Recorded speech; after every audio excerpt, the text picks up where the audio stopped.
Bismillahirrahmanirrahim.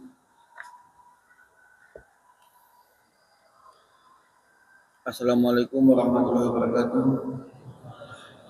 Pada hari ini kita lanjutkan kitab Riyadhus Shalihin, sekarang di bab 13. Bab 13 dari Abdullah alias Abu Abdurrahman At-Tasuwan.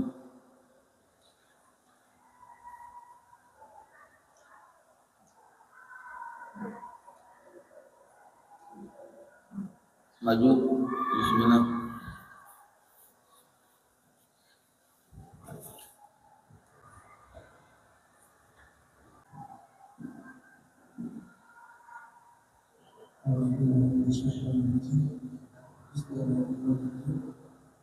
Anas radhiyallahu anhu bahwa kami langsung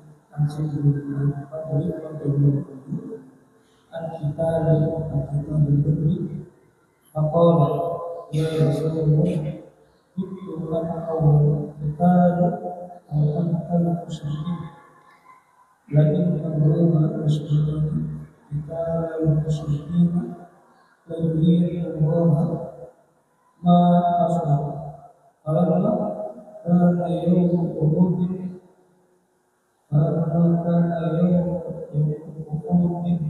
kasafat muslimin faqala Allahumma adu ilayka ma sana'a ha'ula'i ya anni ashabuhu wa aqrabu ilayka mimma sana'a ha'ula'i yani al-musyrikina summa taqaddama fastaqbaluhu Sa'id bin Muhammad faqala ya Sa'id bin Muhammad al-jannatu wa rabbul ka'bati inni ajidu rayhana yaduni umudi qala Sa'id famastaqtu ya Rasulullah ma sana'a qala Anas fawajadna bihi bidi'an wa samani berbatan bisyai aw ta'atan biruhi aw rayatan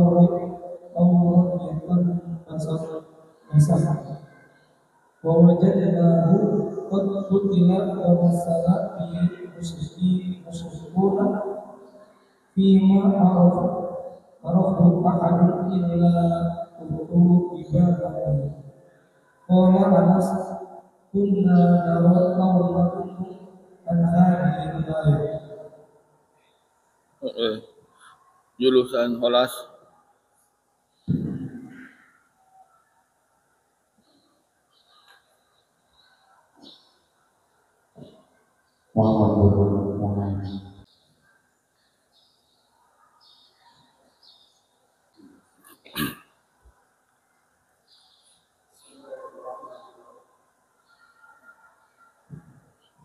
Bismillahirrahmanirrahim.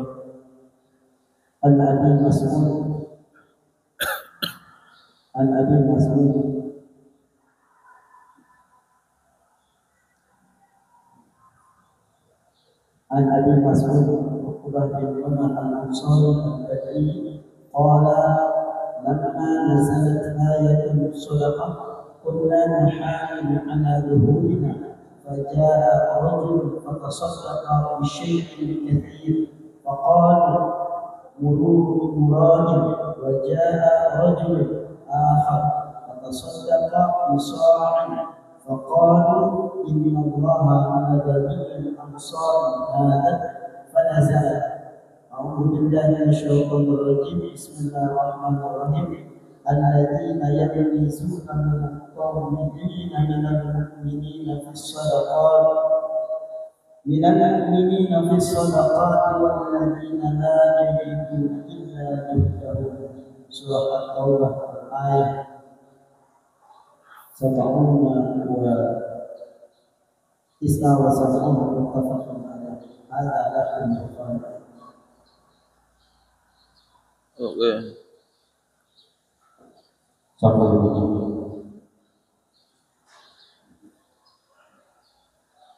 Bismillahirrahmanirrahim.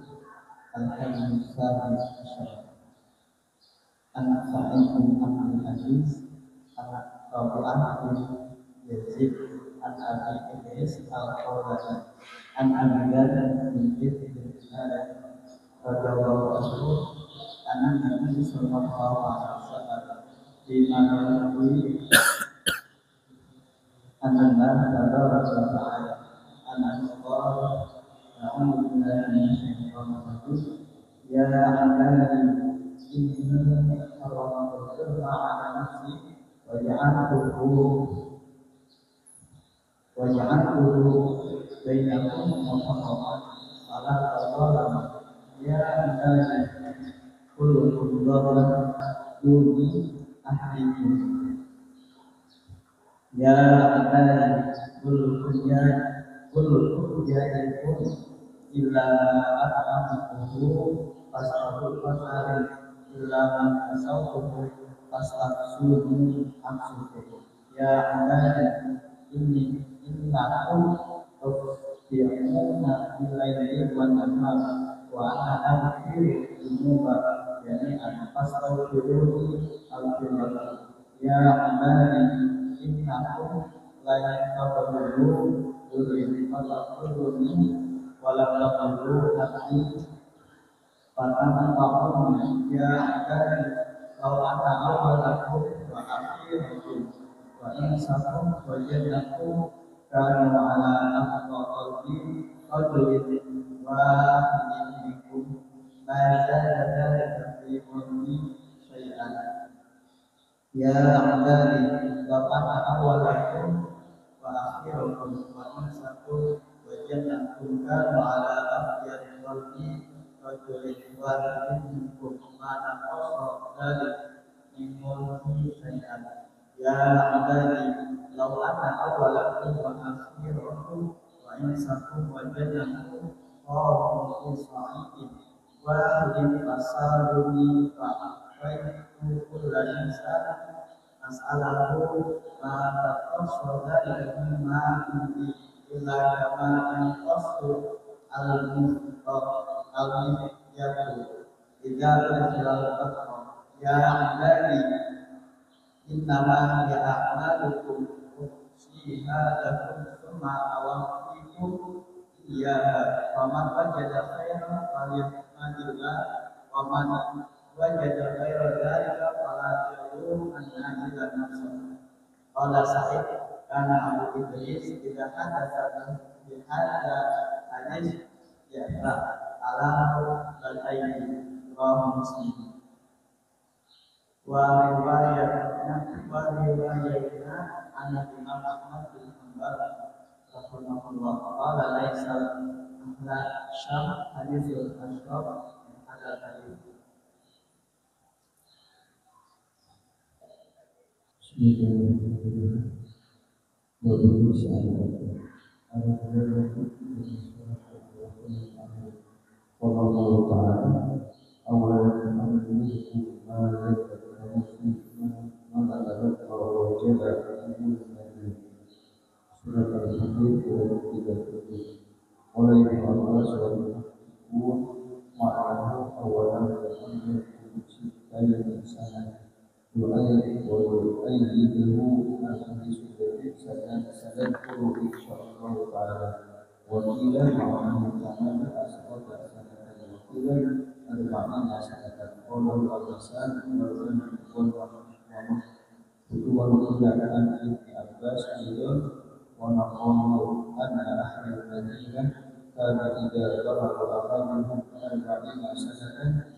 فقرروا إلى عبادة وقيل هو أنه وقوله تعالى وجاءكم الذي قال ابن عباس والجمهور والنبي صلى الله عليه وسلم وقيل الشيء قوله Dari hadis keberapa tadi? Hadis 15. Masih banyak Ustaz.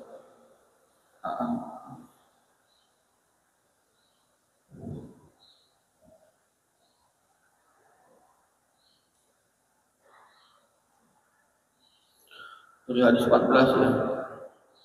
Dari hadis 14 dari Abu Sufyan alias Abdullah bin Busri al-Aslami.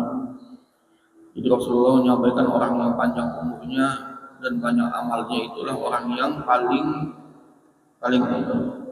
baik. Jadi orang yang paling baik adalah yang panjang umurnya dan banyak amalnya, amal kebaikannya. Hadis ke-15 dari Anas. Hadis ke-15 bab mujahadah, bersungguh-sungguh, dari sahabat Anas radhiyallahu anhu. Ini tentang perang apa? Perang Uhud. Dari sahabat Anas radhiyallahu anhu bercerita bahwa Nabi sallallahu alaihi wasallam ketika datang panggilan perang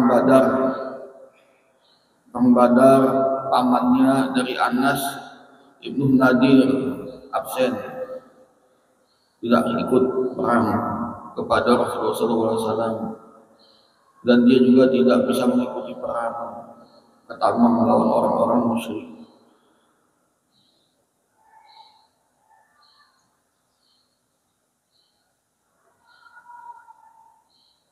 Lalu dia tidak ikut dan sampailah terjadi perang Uhud, panggilan lagi yang kedua. Ketika kaum muslim banyak yang pada lari di medan perang. Lalu beliau melihat dan berdoa supaya minta perlindungan pada ketakutan umat muslim perang. Dan dia berdoa supaya minta ampunan kepada teman-teman yang pada kabur berlari di medan perang. Perang Uhud itu paling berat.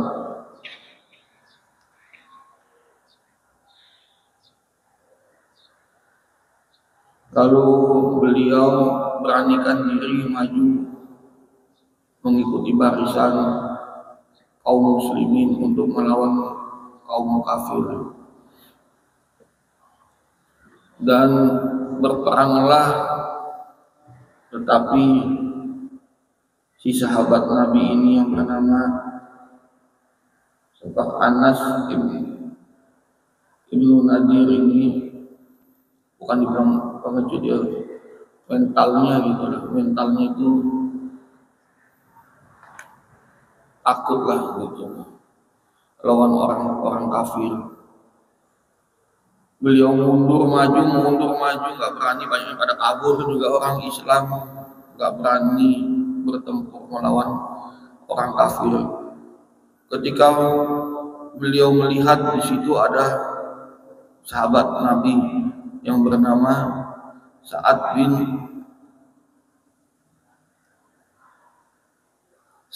Mu'az. Sa'ad bin Mu'az ini sudah terluka, ya, habis berantem sama orang-orang kafir. Lalu Sa'ad bilang apa? Sa'ad bin Mu'az ini berarti masih keluarga saat ini. Tapi yang bin Mu'az, beliau sebelum meninggal karena banyak pedang, banyak tebasan pedang dan luka di badannya. Lalu beliau bilang, saya sudah mencium aroma surga. Lalu Sa'ad berkata, wahai Rasulullah, saya tidak mampu melakukan seperti yang dilakukan. Tidak ada dua Sa'ad di sini tuh, masih keluarga.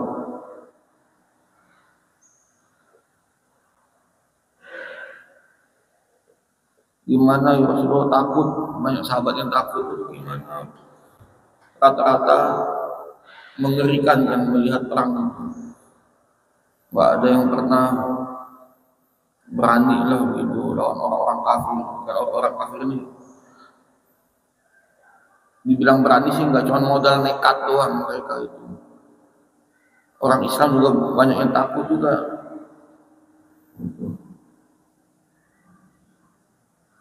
Bagaimana Rasulullah pada banyak yang takut. Kami tidak mampu melakukan seperti itu perang. Lalu selesai perang Uhud. Perang Uhud ini kan berkali-kali ini. Berapa kali perang Uhud itu? Berkali-kali ini perang Uhud ini.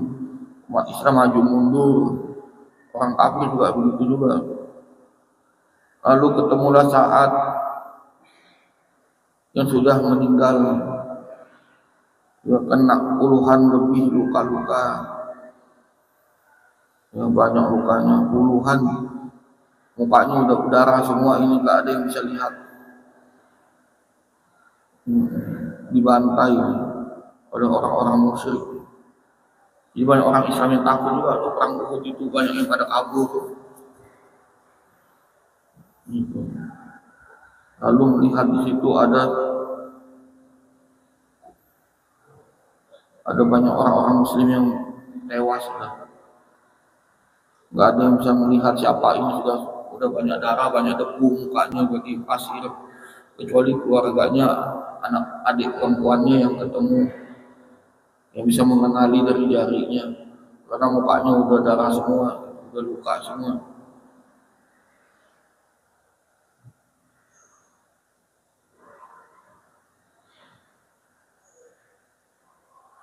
Jadi turunlah ayat Al-Quran, ya turun ayat Al-Quran yang menyinggung, yang memberitahu kepada siapa tentang orang-orang Muslim, orang-orang mukmin.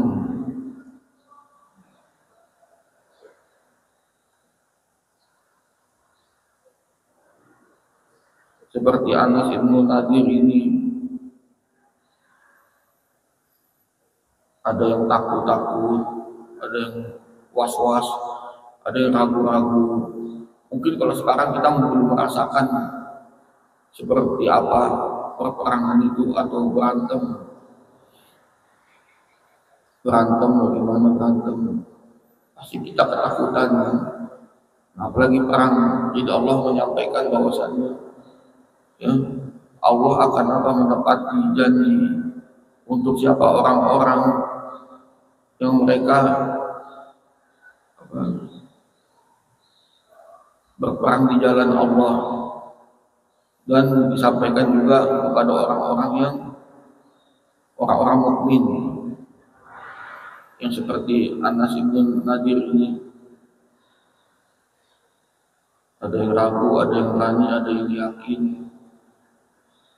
Kalau yang syahid dijamin oleh Allah. Sebelum meninggal wafat mereka tahu. Di contohnya tadi yang syahid mencium wangi di perang Uhud, apa masuk surga, dan akhirnya meninggal syahid di pertempuran Uhud. Karena pertempuran Uhud itu salah satunya itu berarti pasti jenderal perang orang kafir Khalid bin Walid. Berarti Khalid bin Walid itu belum masuk Islam. Ini orang kafirnya masih banyak yang hebat-hebatnya gitu, orang yang jago perang. Itu orang Islamnya banyak yang takut. Termasuk Nabi itu hampir dibantai juga itu sama orang-orang kafir di waktu itu. Uhud ini paling berat karena banyak pembesar-pembesar Quraisy yang hebat di waktu itu. Makanya perang Uhud itu berkali-kali, berapa kali perang Uhud itu terjadi bersambung, lanjut lagi perangnya besok lagi, begitu. Ngeri lah. Sebab itu kita harus berani karena benar maksud dari hadis ini supaya kita tidak ragu ketika kita diperintah oleh Bukan diperintah oleh Nabi, diperintah oleh Allah. Diperintahkan oleh Allah supaya melawan orang-orang kafir ini. Kalau tidak melawan, kamu walaupun tidak melawan, tetap aja kamu akan dibantai, akan dihabisi. Kamu melawan pun juga akan dihabisi. Lebih baik kamu melawan daripada kamu menyerah. Waktu dari Allah Subhanahu wa taala. Kamu diam juga akan dihabisi oleh mereka, orang-orang kafir itu. Karena kamu di perang Uhud itu diserang, mereka datang menyerang kamu di balik gunung belakang perang Uhud. Jadi siasat perangnya Khalid bin Walid itu, waktu itu Khalid bin Walid masih panglimanya Abu Jahal sama Abu Lahab, belum dapat Islam dia, belum hidayah dia pintar dia, jadi serangnya dari arah belakang gunung, sedangkan di depannya buat pancingan. Sedikit orang-orang kafir di depan, tahu-taunya mereka menyerang dari arah belakang, muterin gunung. Karena kaum muslimin tidak melihat orang kafir setengahnya sudah berputar dari gunung Uhud itu, muter ke belakang dan menghabisi orang-orang Islam yang ada di posisi belakang. Karena posisi belakang itu pemanah. Pemanah itu tidak sekuat yang pegang pedang. Tapi pemanah punya kelebihan ahli membidik, tapi tidak kuat untuk membacok gitu. Serangan bacok nggak kuat. Situlah hampir habis lah. Gitu. Lalu Nabi SAW karena diperintah oleh Allah Subhanahu wa taala itu untuk menaiki ahli panah itu ke atas bukit. Karena kalau manah itu dari atas gunung ke bawah itu lebih tajam, lebih lancip kenanya daripada dari arah datar. Jadi suruh Nabi naik di atas gunung supaya arah ke bawah panahnya itu lebih tajam. Gitu. Udah pada naik sebagian manah-manahin pada mau KO. Pinter juga Nabi langsung cepet-cepet bikin siasat perang. Lo nggak mati tuh dibacok-bacokin itu. Nah, dari arah atas gunung panah kalah tuh Khalid bin Walid tuh. Pada banyak yang mati tuh orang kafir itu kena panah dari atas bukit. Nah, Khalid bin Walid juga pintar juga buat siasat juga dia.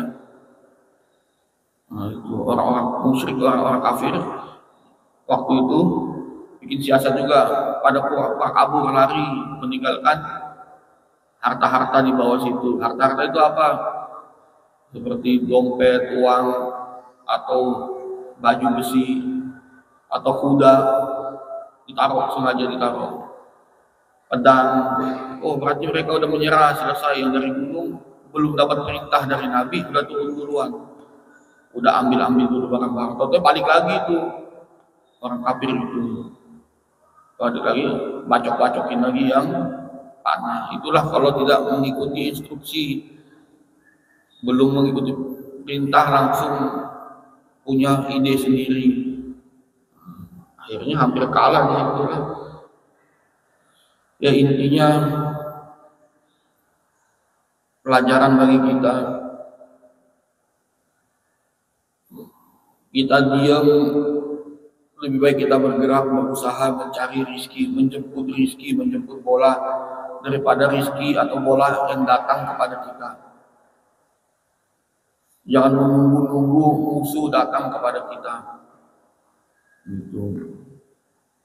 Semua dihadapi, kehidupan dihadapi. Jangan ragu, jangan was-was, jangan bingung. Kalau kita sudah ada perintah dari Allah, ya kita akan, contohnya apa? Itu berbuat baiklah, bersilaturahmi. Nah, itu perintah-perintah Allah. Jangan punya ide sendiri, maksudnya. Jangan punya ide-ide sendiri.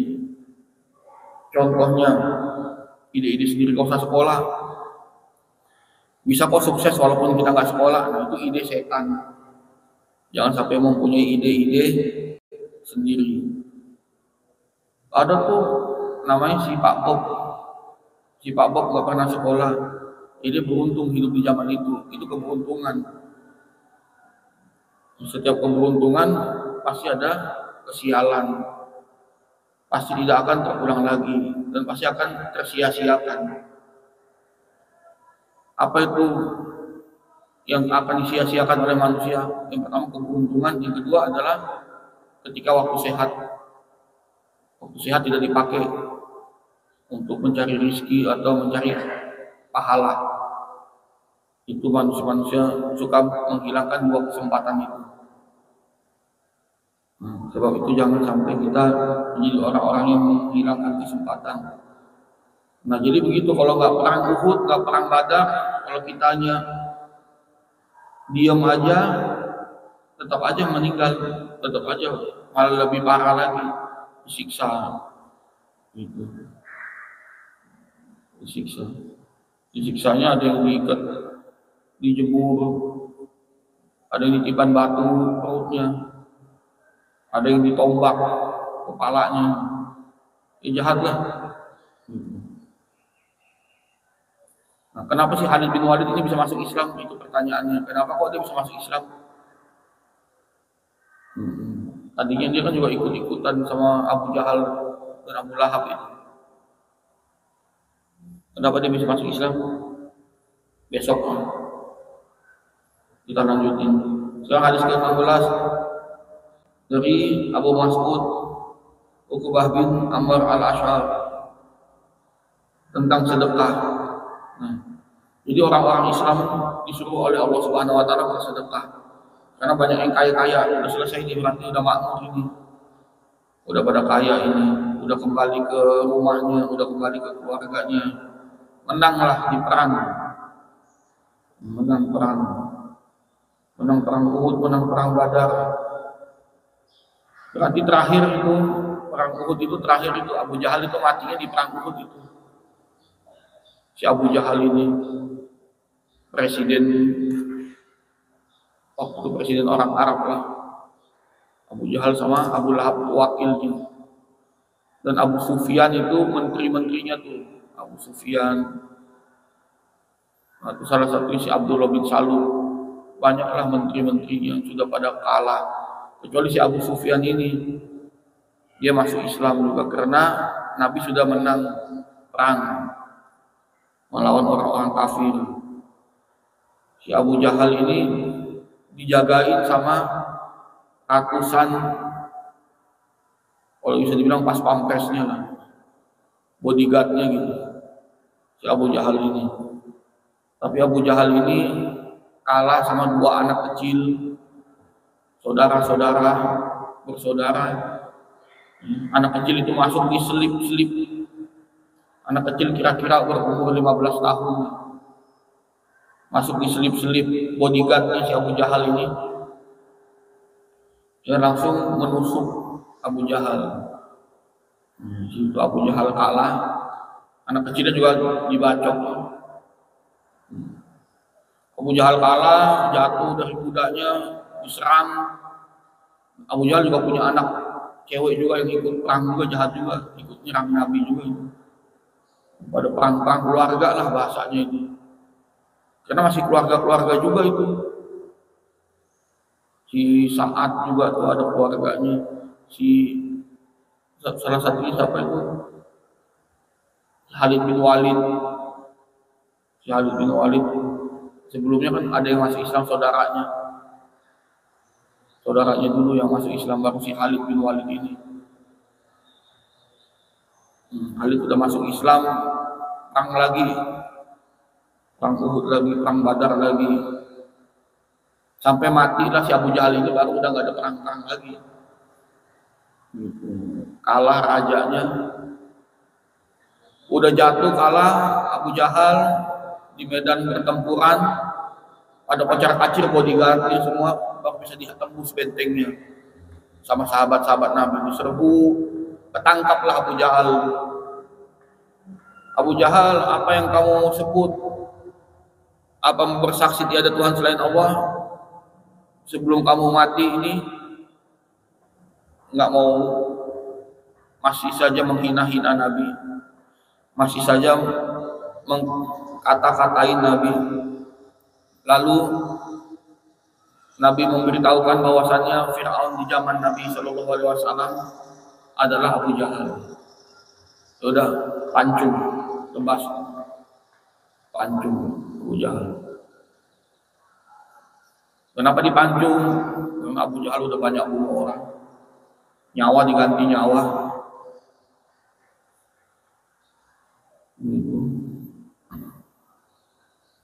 Dan setelah sudah selesai menang, orang Islam banyak hartanya, sampai digotong-gotong emasnya itu. Emas. Sekarang aja beli emas coba, paling dapatnya sempit 1 juta. Ini sampai digotong-gotong emas, ada yang gotong-gotong kurma, ada yang gotong-gotong makanan, macam-macam lah. Muncul sekarang orang munafik. Orang munafik itu hidup di kalangan orang muslim. Nah, orang kafir sudah nggak ada, muncullah orang-orang munafik. Itulah masalah di negeri-negeri Islam. Masalahnya banyak orang munafik itu. Islam kok, sholat kok, ibadah kok, tapi kerjaannya ngejek-ngejek orang Islam. Nah ini, percuma bawa kurma banyak, Allah nggak terima, enak aja kurmanya kecil begitu, sedikit itu, jelek lagi, busuk. Nah, kerjaannya busuk-busukin orang yang berbuat baik. Makanya kalau ada orang berbuat baik, terus kita menghina-hina berbuat baik, itu munafik. Itu sifat-sifat munafik. Lah ngasih makan orang cuma pengen dilihat orang. Nah, itu sifat-sifat munafik yang berbicara seperti itu. Biarin dia ngasih makan. Masalah dia diterima oleh Allah atau tidak diterima oleh Allah, itu urusan Allah. Masalah dia riak, nah ini dibilang riak aja itu ngasih sedekah buat orang miskin. Yang ngomong itu siapa? Orang kafir, munafik. Bukan orang kafir, orang munafik. Dia Islam juga. Itu muncul orang-orang munafik. Setelah kalah orang kafir, muncullah orang-orang munafik. Beragama Islam juga, tapi kerjaannya mengejek-ngejek sesama muslim. Pernah lihat nggak orang-orang kayak begitu? Ini mengejek-ngejek sesama muslim. Oh, nggak diterima itu amalnya, karena sholatnya masih nggak benar. Itu juga nggak boleh tuh. Contohnya nggak boleh nggak baca Al-Quran karena dia belum berwudu, nggak dapat pahala dia. Udah ngomong begitu aja. Nah itu salah satu daripada orang munafik punya sifat. Padahal dia mau berwudu dia nggak berwudu ya kan? Yang penting dia tidak melukai Al-Quran, merusak Al-Quran, melecehkan Al-Quran, ya kan? Dia tidak bikin najis Al-Quran, kan berwudu itu supaya menghilangkan najis dari tangan kita. Memegang Al-Quran itu. Ada yang bilang kalau kita berwudu sah, dapat pahala kita mengaji. Kalau belum ada wudu nggak sah dalam mengaji. Sah atau nggak sah itu kan urusan Allah, nggak ada dalam Al-Quran. Ya kan? Kita pegang Al-Quran, harusnya bagaimana yang begini. Kalau ada berwudu, kalau tayamum tayamum. Kalau ada air ada, kalau nggak ada bagaimana?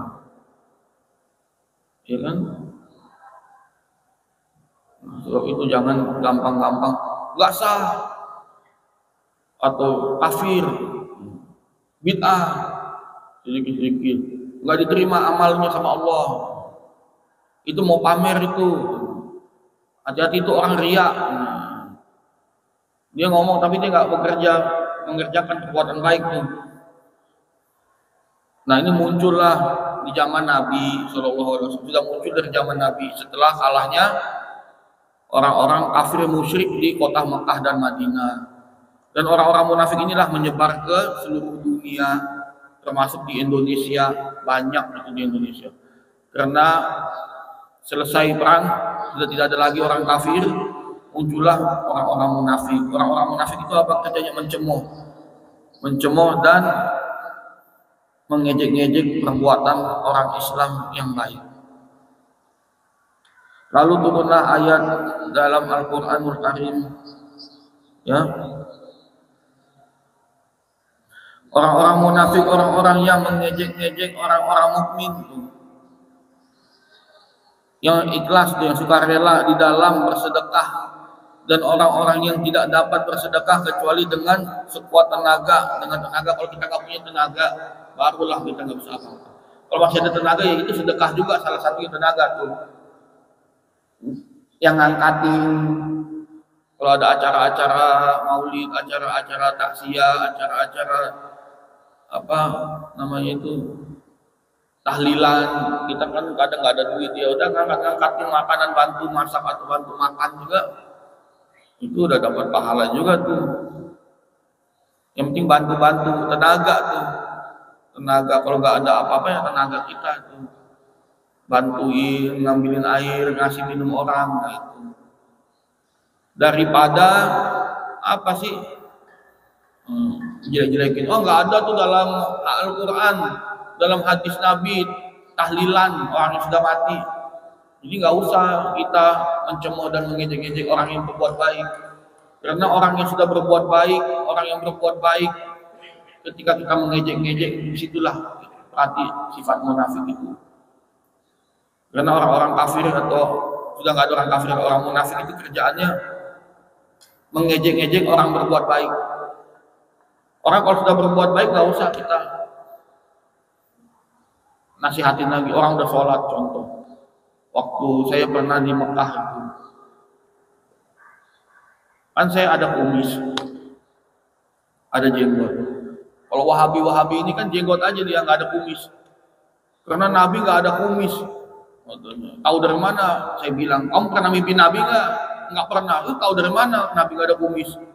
Setiap laki-laki pasti punya kumis, saya bilang gitu kan. Oh boleh, ini haram, katanya ada kumis haram. Tahu dari mana haram? Saya bilang gitu. Itulah Wahabi itu. Tiba-tiba pakai HP, itu haram HP, nggak ada zaman Nabi HP. Om pakai HP, diem aja. Itu makanya jangan, itulah muncul munafik-munafik di kalangan muslim. Apa itu munafik? Itu mengejek-ngejek orang berbuat baik. Makanya jangan sampai kita, sifat kita seperti itu. Orang sudah sholat, sholatnya nggak benar karena posisinya kiblatnya salah. Ya orang udah sholat, kecuali kalau dia tahu salah kiblatnya, dia tahu sengaja. Orang nggak tahu langsung dibilang nggak dapat pahala. Atau sholatnya kakinya posisinya miring sebelah, itu semua urusan Allah. Pahala-pahala itu urusan Allah. Nah, jangan sampai kita ikut campur urusan Tuhan. Ya kan, yang membagi-bagi pahala itu kan urusan Tuhan, bukan urusan makhluk, antara dia dan Tuhan. Jangan sampai kita mengambil-ngambil kerjaan Tuhan, itu kerjaan Allah, kita jangan sampai ikut campur. Oh nggak dapat pahala kau nggak ada wudu baca Al-Quran, jangan. Atau orang sudah benar, ya orang sudah benar, kecuali kalau salah ya, kalau salah baru ditegur, itu boleh. Yang ke-17 hadis qudsi. Ya. Hadis qudsi apa Al-Qur'an Karim. Dari Sa'id bin Abdul Aziz dan Rabi'ah bin Yazid dari Abu Idris Al-Khawlaini dan Abu Zarah bin Junad dari Nabi sallallahu alaihi wasallam bersabda, dari firman Allah Subhanahu wa taala,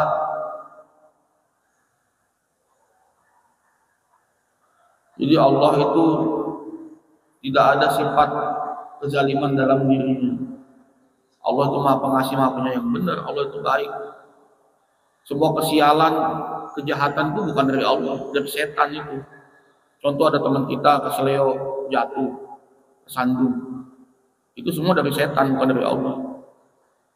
Oh takdirnya jelek dia, enggak. Allah sudah berikan yang terbaik takdirnya. Cuman manusia kan nggak bisa melihat ada setan yang selengkat kakinya. Iya, manusia tuh nggak bisa lihat ada setan yang gangguin. Gitu. Jadi manusia berpikiran, oh, Allah ini gimana? Padahal itu setan, kita nggak bisa lihat.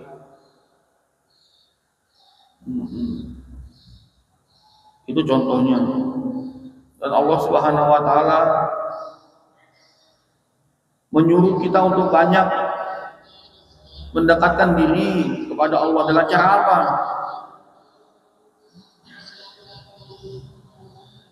Minta petunjuk kepada Allah.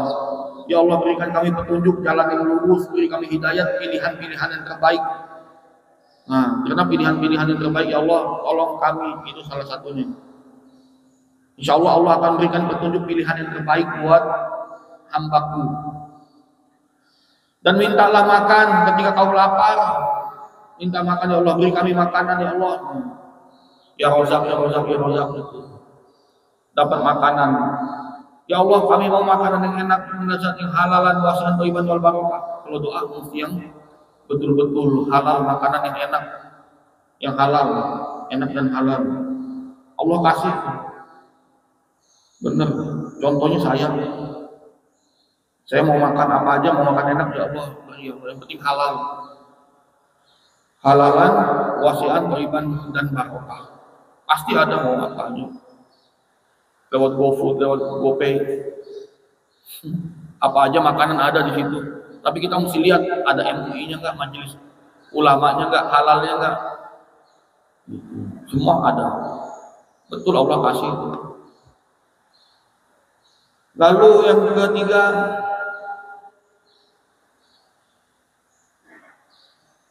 pakaian. Ya Allah, pakaian kami yang bagus, kasih pakaian yang bagus, yang baik. Pakaian apa yang bagus, yang baik buat kami biar dilihat bagus, indah, orang senang lihat kita.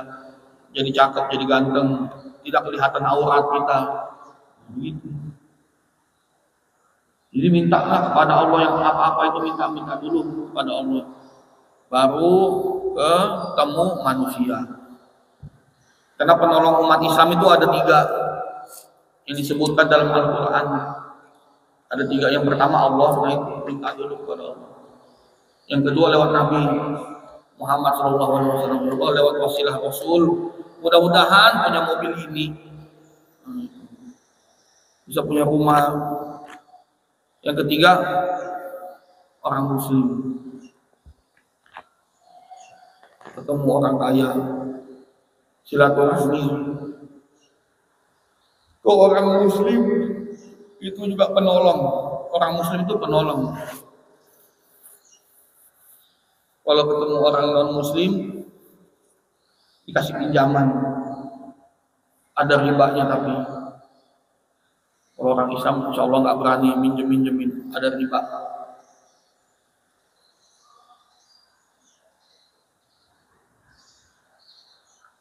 Lalu yang kelima, yang keempat,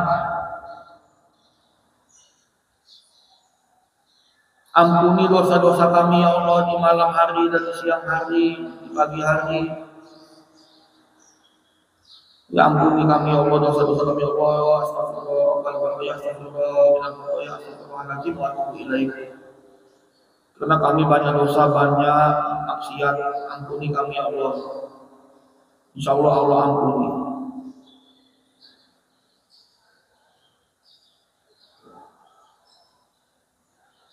Itu.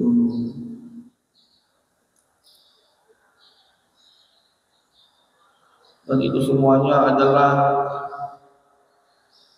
antara dia dan Tuhan, antara kita dan Allah Subhanahu wa taala.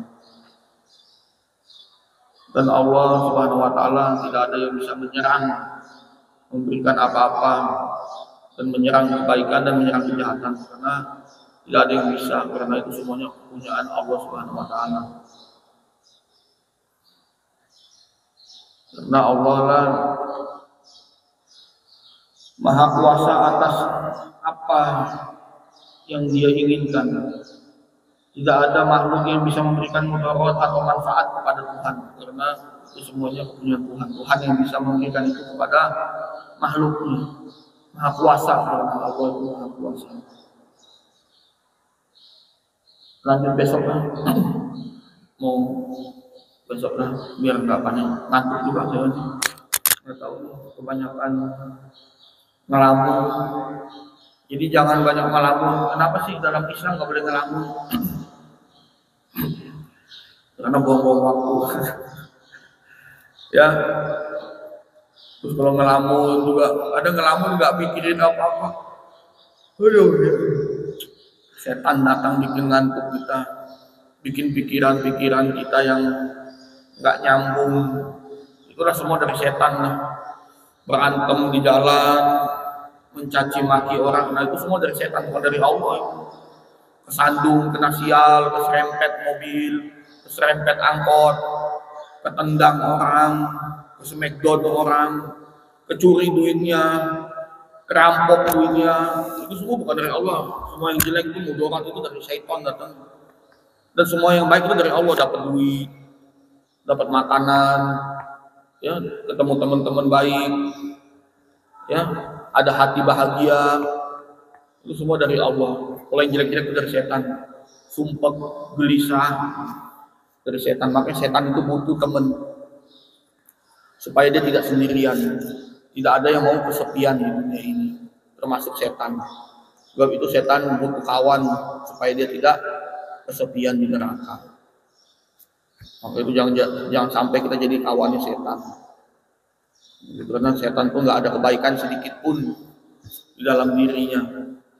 Setan tetaplah setan, tidak bisa jadi malaikat setan.